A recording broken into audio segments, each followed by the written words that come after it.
still a Category 1 hurricane as it nears the coast of Nova Scotia this morning.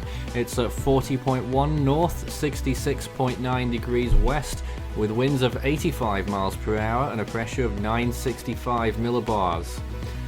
With an expanding wind field, the CDPS now takes a look at Clark's Harbour on the southern tip of Nova Scotia later today. Strong winds there and still a significant rainfall potential makes it a stage 5 on the CDPS scale, devastating. Here is the storm right now, and you can see how expansive that wind field is as we continue to look at the imagery. It is just to the south of Nova Scotia, still technically closer to Cape Cod, Massachusetts, where tropical storm force winds are also occurring at the moment. 158 miles from Nantucket, 206 from Yarmouth, Nova Scotia, 308 from Halifax, 374 from Moncton, and 494 from Sydney on the northeastern tip of Nova Scotia.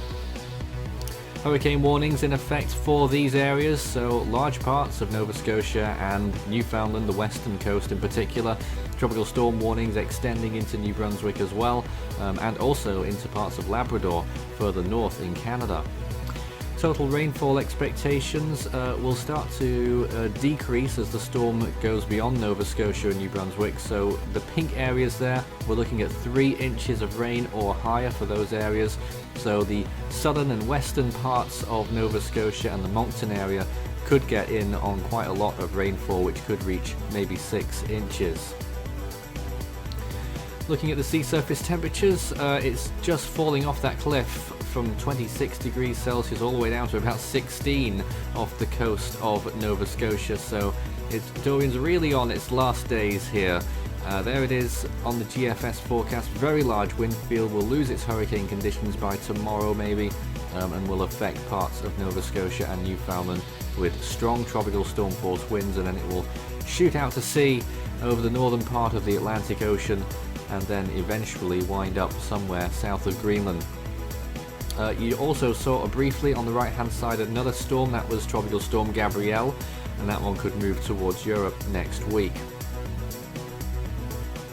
Not much else to see there. The latest on the tropical storm force wind percentages: 99% at Halifax, 87 at Corner Brook, 62 in Moncton, which will probably get more rain than wind, 15% at St John's, and that is all of the locations that are outlined on these percentage chances now.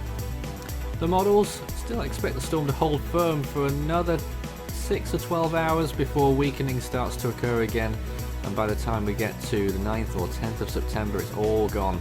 Wind shear rising astronomically on the latest chart there.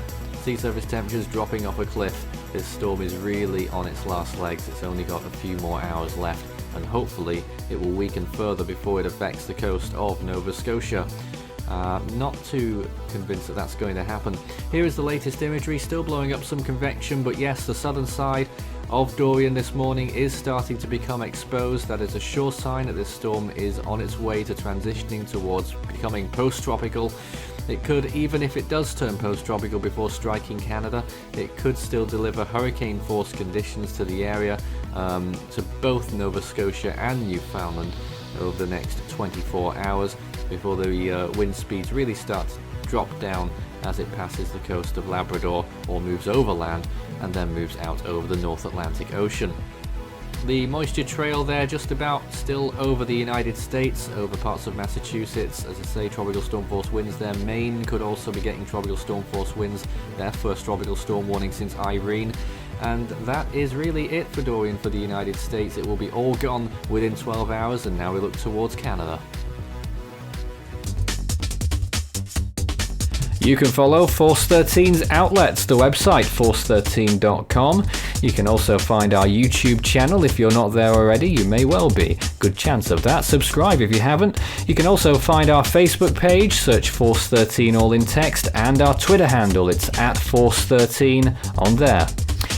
You can also help the project become even better by becoming a patron. You can see more information about all the benefits involved by visiting patreon.com/Force13. With a special thanks to these people for being our most valued patrons this month: You can also check out our growing merch store so you can show Force 13's colours wherever you go. You can also find a link to our Discord server underneath this video in the description.